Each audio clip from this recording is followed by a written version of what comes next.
في اول الكلام كده لما تيجي صوره اعز الناس واغلى الناس ربنا يشفيه بحق الايام المفترجه دي في اول الماتش مؤمن زكريا وابنه لوكا، يبقى وش السعد ووش الخير على النادي الاهلي. المق الحراق ربنا يشفيك بحق الايام المفترجه دي يا مق.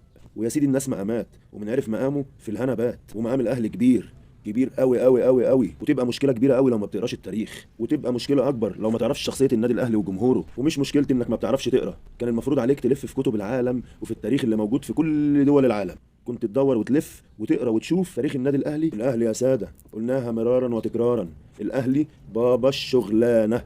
اي والله بابا الشغلانه. الاهلي وصل لنهائي افريقيا 15 مره، الاهلي سيد افريقيا بلا منازع بانجازاته وبطولاته.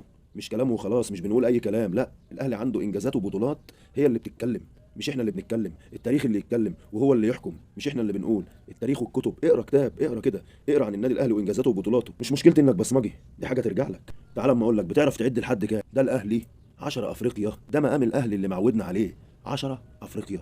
الاهلي ملوش في الكلام الكتير، الاهلي ليه الرد جوه الملعب.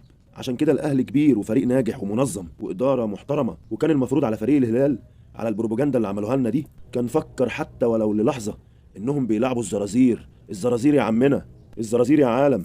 ده انتوا اخر مره وصلتوا للنهائي كان في 92، فاهم يعني ايه 92؟ كان ساعتها عندنا زلزال هنا. وعمرك ما فزت بالبطوله، وصلت للنهائي مرتين، ولا عمرك شفت شكل البطوله دي ايه، ولا رفعت كاس في ايديك. وصلت للنهائي في 87 و92 ودمتم، ما شفناكش تاني. ده تاريخ يا صاحبي، تاريخ ما بيتزورش. عشان يبقى واصل لك بس انت بتتكلم عن مين، عشان تعرف ان نسر الاهلي فوق، بعيد عن احلامك بكتير بسنين ضوئيه. وان حاله الاستفزاز اللي جماهير الهلال كانت عاملاها جت على دماغكم يا صعاليك وخشه افريقيا، يا مساحه افريقيا ودواسه افريقيا. والرد عليك ما كانش شتيمه وقله ادب زي ما كنتوا عاملين. الرد عليك يا خدام كان جوه الملعب، واتداس على وشك جوه الملعب بالكوره. رديت عليك بالكوره، رديت عليك باهانه وتهزيء، وهنت كرامتك جوه الملعب.